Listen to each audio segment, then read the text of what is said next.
हाँ देखो 3.4 का छठा पर्सन बताना ना आपको।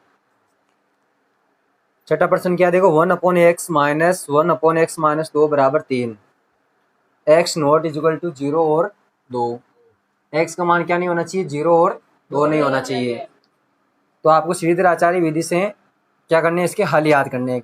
क्या याद करने, मूल याद करने हैं इसके। तो देखो x का मान 0 और 2 क्यों नहीं होना चाहिए, क्योंकि x का मान अगर आप 0 रखोगे यहाँ पर, तो x का मान 0 रखोगे तो 1/0 हो जाएगा, और 0 का हम किसी भी संख्या में भाग देते हैं तो क्या आता है, अनंत आता है। क्या आता है, अनंत आता है। तो इसलिए हम x बराबर क्या नहीं रखेंगे, इसमें 0 नहीं रखेंगे। और x बराबर 2 क्यों नहीं रखेंगे, क्योंकि देखो x बराबर यहाँ पर 2 रखोगे आप, तो 2 - 2 बराबर कितना हो गया, 0। फिर से 1/0 हो गया, इसमें भी अनंत बन जाएगा। इसलिए x का मान क्या नहीं हो सकता, 0 और 2 नहीं हो सकता है। आई बात समझ में। तो देखो सबसे पहले क्या करेंगे, इसका एलसीएम लेंगे। x-2 के आगे इसके एलसीएम आ गए। देखो दोनों नीचे वाले पद है, दोनों को आपको क्या लिखना है, गुणा में लिखना है, वो इसका क्या कहलाएगा, एलसीएम कहलाएगा। x का भाग दीजिए इस पूरे में, तो x से x कट जाएगा, शेष क्या बचा, x-2 बचा। इसको 1 से गुणा करो, कितना आ गया, x-2 आ गया। माइनस x-2 का भाग देंगे इसमें, तो x-2 कट जाएगा, क्या बचा शेष, x बचा। x को 1 से गुणा किया तो कितना आ गया, x आ गया। बराबर कितना है इधर, 3/2। इसके नीचे 1 मान लिया मैंने, ठीक है नीचे।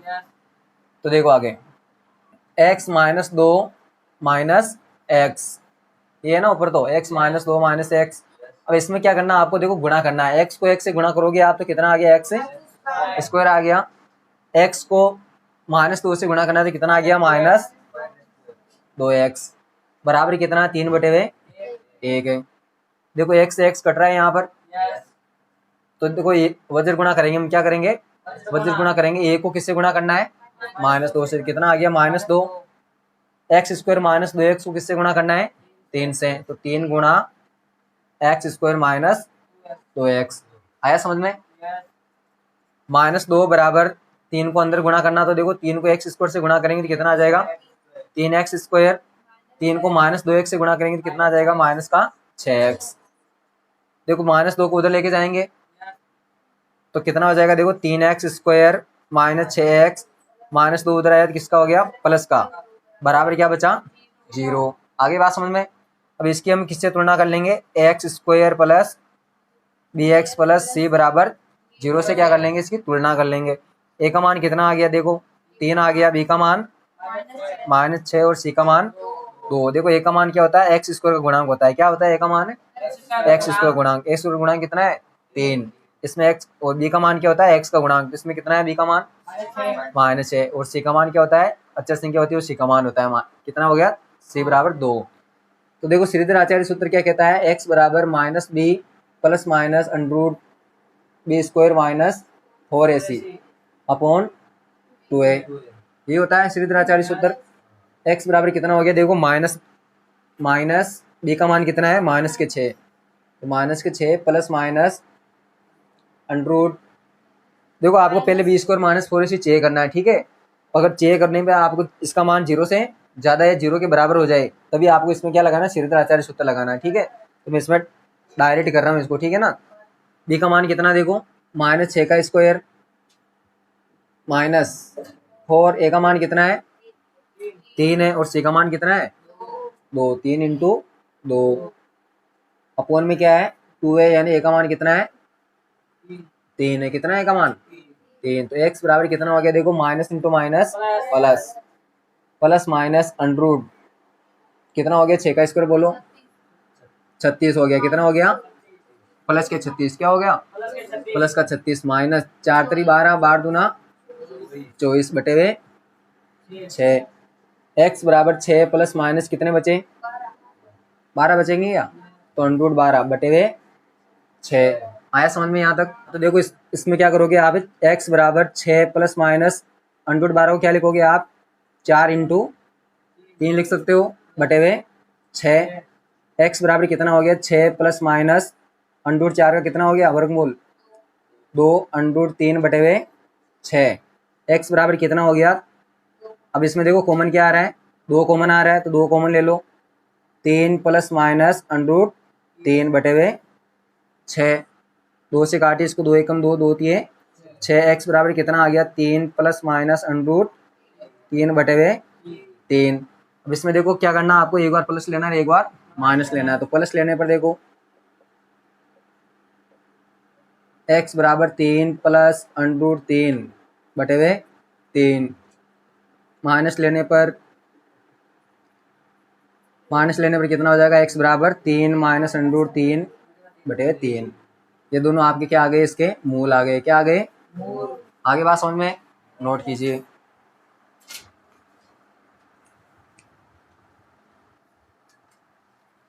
हाँ तो देखो आगे देखो अगला प्रश्न क्या है। दो ऐसे क्रमागत विषम धनात्मक पूर्णांक याद कीजिए जिनके वर्गों का योग कितना हो, 290 हो। कितना हो वर्गों का योग, 2 से 90 हो। देखो दो क्रमागत, क्रमागत का मतलब समझते हो यहाँ पर क्रम से, क्रमागत का मतलब क्या है, क्रम से। विषम धनात्मक पूर्णांक का मतलब समझते हो आप सभी, 1 3 5 7, ठीक है। जिसके अंदर 2 का भाग नहीं जाता उसको क्या बोलते हैं हम, विषम धनात्मक पूर्णांक। जिनके वर्गों का योग कितना है, 290 हो। तो देखो अब पहले आप क्रमागत का मतलब समझो।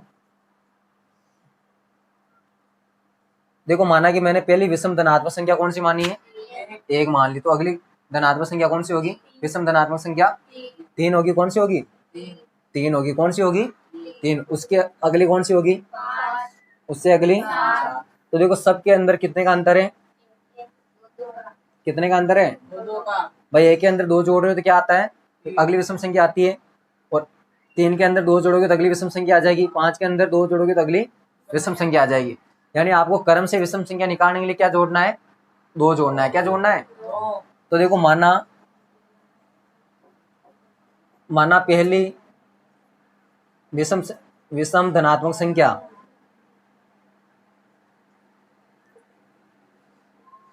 कितनी है, x है। क्या है, x। माना पहली विषम धनात्मक संख्या कौन सी है, x है। कौन सी है, x है। तो अगली विषम धनात्मक संख्या कौन सी होगी, क्या जोड़ोगे उसमें, 2 जोड़ोगे। अरे अगली विषम धनात्मक संख्या निकालने के लिए कितने जोड़ते हैं हमें, 2 तो जोड़ रहे हैं। देखो यहाँ पर बात आई समझ में। तो देखो पहली विषम धनात्मक पूर्णांक संख्या x है, तो दूसरी कौन सी हो जाएगी, दूसरी विषम धनात्मक संख्या x प्लस 2 हो जाएगी। क्या हो जाएगी, x प्लस 2 हो जाएगी। बात आई समझ में, समझ गए सभी। इससे और अगली पूछे तो इसमें आप 2 जोड़ दोगे तो कितनी हो जाएगी, x प्लस 4 हो जाएगी।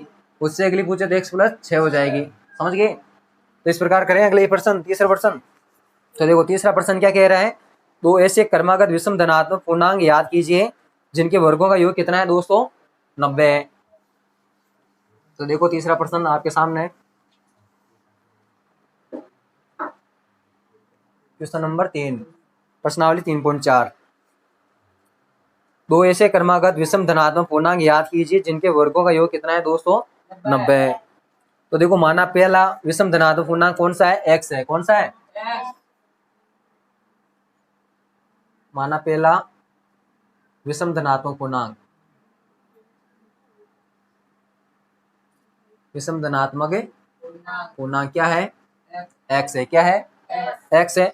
तो दूसरा कौन सा हो जाएगा बताओ, दूसरा विषम धनात्मक पूर्णांक कौन सा हो जाएगा, x प्लस 2। ठीक है, क्योंकि क्रमागत है, क्रम का ध्यान रखना, 2 जोड़ने पर अगली विषम संख्या आती है। अब देखो इसमें क्या कह रहा है, जिनके वर्गों का योग 290 है। जिनके वर्गों का योग क्या है, 290 है। तो देखो पहले धनात्मक पूर्णांक का वर्ग क्या होगा, x स्क्वायर। दूसरा धनात्मक पूर्णांक क्या, x प्लस 2 है। इसका भी वर्ग क्या होगा, x प्लस 2 का होल स्क्वायर। दोनों के वर्गों का योग, दोनों के वर्गों का योग, योग का मतलब इसमें प्लस लगा दिया। ठीक है, दोनों के वर्गों का योग हो गया, ये कितना है, 200। बात आई समझ में, यहाँ तक समझ में आ गया सभी के। पहला विषम धनात्मक पूर्णांक क्या x है, दूसरा क्या कर लिया आपने, x प्लस 2 निकाला। कैसे निकाला वापस देख लो। पहली विषम धनात्मक संख्या क्या है, 1 है। तो अगली विषम धनात्मक संख्या निकालने के हम क्या जोड़ेंगे, इसमें 2 जोड़ेंगे। क्या जोड़ते हैं हम, 2 जोड़ते हैं, इसलिए हमने क्या जोड़ा, यहाँ पर x प्लस 2 जोड़ा है। तो 5 क्यों नहीं लिया मैंने, 3 क्यों लिया। तो इसमें क्या पूछा आपको, क्रमागत पूछा है। क्या पूछा है, क्रमागत का ध्यान रखना, यानी अगली जस्ट अगली संख्या। तो देखो दोनों के वर्गों का योग कितना है, 290 है। तो सोल्व करते हैं इसको। देखो एक्स स्क्वायर प्लस, यहाँ पर देखिए ए प्लस बी का होल स्क्वायर। ए प्लस बी का होल स्क्वायर क्या होगा, ए का स्क्वायर प्लस बी का स्क्वायर कितना हो जाएगा, 4 प्लस 2ab, 2a का मान x, b का मान 2 बराबर कितना 290। यहाँ तक आया समझ में? एक्स स्क्वायर प्लस 4 प्लस 2 दूना 4x बराबर कितना हो गया 290 हो गया। एक्स स्क्वायर कितना हो गया 2x स्क्वायर प्लस कितना है 4x, कितना है प्लस 4x प्लस के 4 और माइनस के 290 बराबर 0। आ गया समझ में? 2x स्क्वायर प्लस के 4x, देखो क्या बचेंगे 290 में से प्लस 4 जाएंगे, कितने बचेंगे 286 बराबर 0। देखो 2 का भाग यहाँ पर भी जा रहा है, 2 का भाग यहीं पे जा रहा है, 2 का भाग इसमें भी जा रहा है, तो 2 कॉमन ले ले। 2 को क्या कर लिया आपने कॉमन ले लिया, तो क्या बचा यहाँ पर एक्स स्क्वायर, यहाँ पर 2x और यहाँ पर 143 बराबर कितना है 0। अब देखो 2 यहाँ पर क्या है गुणा में है, इसके नीचे जाएगा तो किस में आ जाएगा भाग में आ जाएगा। तो देखो क्या बचेगा x square plus 2x minus 143 बराबर 0 बटे हुए 2, तो कितना हो जाएगा 0 ही होगा। अब इसको आपको क्या करना है श्रीधर आचार्य विधि या कोई सी विधि से आपको क्या करना है इसके गुणनखंड करने, मूल निकालने, क्या निकालने मूल निकालने, हल याद करने हैं। ठीक है, क्या याद करने हैं हल याद करने हैं। तो देखो कौन सी विधि से करें, गुणनखंड विधि से कर दें। तो देखो एक्स स्क्वायर तो कौन सी विधि से करो श्रीधर आचार्य विधि से, उससे कर लो। तो देखो ए का मान कितना है बोलो 1 है, बी का मान कितना है 2 है, सी का मान कितना है माइनस 143, कितना है माइनस 143। तो श्रीधर आचार्य विधि में मान रखो सूत्र में x बराबर minus b plus minus b square minus 4ac upon 2a। ठीक है, देखो जब सी का मान बड़ा हो ना, जब सी का मान बड़ा हो तो आपको गुणनखंड विधि ज़्यादातर प्रयोग करनी है। कौन सी विधि करनी है गुणनखंड विधि। तो देखो x बराबर कितना हो गया माइनस बी का मान कितना है 2 प्लस माइनस बी स्क्वायर का मान कितना हो जाएगा, बी का मान कितना 2 है, तो 2 का स्क्वायर कितना हो गया 4 माइनस 4 ए का मान कितना है 1, सी का मान कितना है माइनस 143 कितना है अपॉन कितना है 2 ए का मान 1। तो एक्स बराबर कितना आ गया देखो माइनस 2 प्लस माइनस 4, यहाँ पर देखो माइनस इंटू माइनस क्या हुआ प्लस हो जाएगा, माइनस इंटू माइनस 4 को 143 से गुणा करो, 4 को 3 से गुणा करने पर 4 3 12 हासिल का 1, 4 को 4 से गुणा करने पर 16 16 और 1 17, 4 को 1 से गुणा करने पर 4 4 1 5 बटे हुए 2। एक्स बराबर माइनस 2 प्लस माइनस कितना हो गया 576 अपॉन 2। एक्स बराबर कितना हो गया माइनस 2 प्लस माइनस 576 किसके वर्गमूल होते हैं 24 के बटे हुए 2। यहाँ तक आया समझ में। अब देखो एक बार तो आपको क्या लेना है प्लस और एक बार क्या लेना है माइनस। तो प्लस लेने में कितना हो जाएगा एक्स बराबर माइनस 2 प्लस 24 बटे हुए 2। एक्स बराबर कितना हुआ 24 में से 2 गए तो कितने बच गए 22 बटे हुए 2, कितना बचा 11, कितनी बार गया भाग 11 बार। एक्स बराबर कितना आ गया 11। उस साथ में क्या करना आपको माइनस लेना है, तो माइनस लेने पर देखो एक्स बराबर माइनस 2 माइनस 24 बटे हुए 2, माइनस 2 और माइनस 24 कितने हुए माइनस के 26 हो गए ना, माइनस के 26 बटे हुए 2। एक्स बराबर कितना हुआ माइनस का 13, कितना हुआ माइनस का 13। तो देखो आपने प्रश्न में क्या माना पहला विषम धनात्मक पूर्णांक, कौन सा पूर्णांक माना आपने धनात्मक पूर्णांक, यानी एक्स का मान क्या आना चाहिए पॉजिटिव आना चाहिए, धनात्मक आना चाहिए। तो इसका मतलब ये तो इसका उत्तर हो ही नहीं सकता, ये तो क्या है ऋणात्मक है, ऋणात्मक है या नहीं है। तो धनात्मक कौन सा एक्स बराबर 11, तो पहला धनात्मक पूर्णांक क्या हो गया आपके सामने 11, क्या हो गया 11। तो दूसरा कितना हो जाएगा 11 प्लस 2 कितना हुआ 13, कितना हो गया 13। तो पहला धनात्मक पूर्णांक कितना है 11, दूसरा कितना है 13 है विषम धनात्मक पूर्णांक। आगे बात समझ में नोट कीजिए।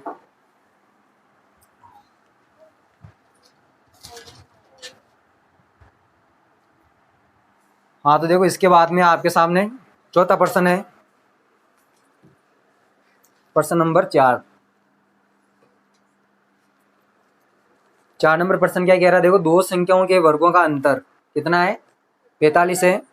दो संख्याओं के वर्गों का अंतर कितना है, 45 है, तथा छोटी संख्या का वर्ग बड़ी संख्या का 4 गुना है। छोटी संख्या का वर्ग क्या है, बड़ी संख्या का 4 गुना है। दोनों संख्याएं आपको याद करनी है। देखो यहाँ पर क्या दिया आपको, छोटी संख्या का वर्ग, छोटी संख्या का वर्ग है, बड़ी संख्या का क्या है, 4 गुना है। क्या है, 4 गुना है। तो देखो माना कि बड़ी संख्या, देखो एक बार वापस समझो, इसमें क्या कह रहा है आपको, छोटी संख्या का वर्ग, क्या कह रहा है प्रश्न में, छोटी संख्या का वर्ग है ना, वो बड़ी संख्या का क्या है, 4 गुना है। क्या है, 4 गुना है। तो देखो माना कि बड़ी संख्या क्या है, x है। क्या है, x। माना कि बड़ी संख्या क्या है, x है। तो आपको और क्या कह रहा है इसमें, छोटी संख्या का वर्ग बड़ी संख्या का क्या है, 4 गुना है। क्या है, 4 गुना है। तो ये बड़ी संख्या है, इसका वर्ग कितना हो जाएगा, वर्ग कितना हो जाएगा इसका, एक्स स्क्वायर हो जाएगा। कितना हो जाएगा, एक्स स्क्वायर। और छोटी संख्या का वर्ग, छोटी संख्या का वर्ग, बड़ी संख्या x मानी आपने, और बड़ी संख्या का वर्ग कितना हो गया, बड़ी संख्या का वर्ग कितना हो गया, एक्स स्क्वायर हो गया। छोटी संख्या देखो, छोटी संख्या क्या होगी, छोटी संख्या क्या होगी, बड़ी संख्या का 4 गुना होगी। बड़ी संख्या का 4 गुना होगी। तो बड़ी संख्या कौन सी है, x है। 4 गुना का मतलब इसको 4 से गुना कर दें। भाई देखो छोटी संख्या का वर्ग कितना हो जाएगा, क्या पूछा है इस प्रश्न में, क्या कहा, देखो छोटी संख्या का वर्ग क्या है, छोटी संख्या का वर्ग है, ध्यान रखना। छोटी संख्या का वर्ग कितना हो जाएगा, बड़ी संख्या का 4 गुना। बात आई समझ में, यहाँ तक वापिस समझो। छोटी संख्या का वर्ग बड़ी संख्या का क्या है, 4 गुना। ये लाइन है ना एक, इस लाइन में ये पूरा जो भी है, छोटी संख्या का वर्ग बड़ी संख्या का 4 गुना है। तो देखो आपको जो भी इसमें दिया हुआ है ना, पहले आपको जिसका गुना दिया हुआ है उसको आपको क्या मान लेना, x मान लेना। तो देखो किसका गुना दिया हुआ है, बड़ी संख्या का दिया हुआ है। किसका दिया हुआ है, बड़ी संख्या का दिया हुआ है। तो बड़ी संख्या को आपको क्या मान लिया आपने, x मान लिया। और बड़ी संख्या का वर्ग क्या हो गया, एक्स स्क्वायर हो गया। और छोटी संख्या का वर्ग, छोटी संख्या का वर्ग बड़ी संख्या का 4 गुना है। तो छोटी संख्या का वर्ग बड़ी संख्या यानी x का क्या है, 4 गुना है। अब क्या दिया है प्रश्न में, देखो दो संख्याओं के वर्गों का अंतर कितना है, 45 है। तो देखो पहली संख्या तो कितनी हो गई, x मानी पहली संख्या, और दूसरी संख्या कितनी हो गई, 4x। यानी दूसरी संख्या का, छोटी संख्या का वर्ग तो कितना है, 4x, और बड़ी संख्या का वर्ग कितना है, एक्स स्क्वायर। दोनों संख्याओं के वर्गों का अंतर कितना है, बोलो, 45 दिया हुआ आपको। तो देखो पहली संख्या कितनी है, एक्स स्क्वायर, माइनस दूसरी छोटी संख्या का वर्ग कितना है, 4x। इनका अंतर कितना हो गया, 45। ये समझ में आया आपके, दो संख्याओं के वर्गों का अंतर कितना है, 45 है। पहली संख्या कितनी है आपके सामने, पहली संख्या का वर्ग कितना है, एक्स स्क्वायर। दूसरी संख्या का वर्ग कितना है, 4x। दोनों का अंतर कितना है, 45। सोल्व करते हैं इसको। तो देखो x square minus 4x minus 45 बराबर 0। जोड़ने या घटाने पर क्या आना चाहिए, माइनस के 4x, और गुणा करने पर क्या आना चाहिए, 45। तो एक्स स्क्वायर माइनस के 9x और प्लस के 5x। माइनस 9x में से प्लस के 5x आएंगे तो माइनस के क्या बचेंगे, 4x बचेंगे। 9x को 5x से गुणा करेंगे तो माइनस के 45x बचेंगे, नहीं बचेंगे, बराबर 0। आया समझ में, दो दो के सेट बना लो। क्या कॉमन आ रहा है, x कॉमन आ रहा है, x कॉमन आएगा तो क्या बचेगा, शेष क्या बचेगा, x बचेगा। तो माइनस 9 यानी x माइनस 9 बच गया शेष, प्लस यहाँ पर क्या कॉमन आ रहा है, 5 कॉमन आ रहा है, x माइनस 9 बराबर 0। पूरे में क्या कॉमन आ रहा है, x माइनस 9। तो x माइनस 9 कॉमन ले लीजिए, x प्लस 5 बच गया बराबर 0। x माइनस 9 बराबर 0 और x प्लस 5 बराबर 0। x बराबर कितना हो गया, प्लस 9, x बराबर माइनस 5। आगे बात समझ में, x बराबर प्लस के 9 आ गए और x बराबर क्या आ गए, माइनस के 5, दोनों संख्या याद करनी है आपको। क्या याद करनी है? दोनों संख्या याद करनी। तो संख्या हमेशा क्या होगी? धनात्मक होगी। तो देखो x बराबर आपने क्या रखा यहाँ पर? 9 रखा। क्या रखा? x बराबर आपने क्या रखा? 9 रखा। तो यहाँ पर दूसरी संख्या क्या आ जाएगी बोलो? 9 चौक 36। क्या आ जाएगी? 36। लेकिन ये क्या संख्या नहीं है, ये क्या संख्या का वर्ग है। क्या है ये? संख्या का वर्ग है। तो संख्या क्या होगी? इसका वर्गमूल कितना हो जाएगी? 6। वर्ग को वापस हटाने के लिए क्या करते हैं? वर्गमूल करते हैं। तो संख्या बराबर हो जाएगी कितनी? 6। तो संख्या कौन कौन सी होगी? 9 और 6। यही आ रहे हैं ना आंसर? क्या माइनस में आ रहे हैं? और देखो अब x बराबर आपको क्या रखना है? देखो यहाँ पर क्या x बराबर -5 है। क्या है x बराबर? -5 है। तो x बराबर अगर आप -5 रखोगे, क्या रखोगे? -5 रखोगे। तो यहाँ पर कितना हो जाएगा बोलो? 4 इंटू -5 कितना हो गया? -20। क्या हो गया? -20। अब ये क्या है? वर्ग है संख्या का, तो इसका वर्गमूल तो ले नहीं सकते हम। क्या वर्गमूल क्या हो जाएगा इसका? -20 होंगे। ये तो क्या है? काल्पनिक संख्या है। काल्पनिक संख्या हो जाएगी नहीं हो जाएगी? देखो वर्गमूल के अंदर माइनस की संख्या क्या होती है? काल्पनिक होती है। तो उत्तर क्या होगा आपका? 9 और 6 होगा। आगे बात समझ में? नोट कर लो।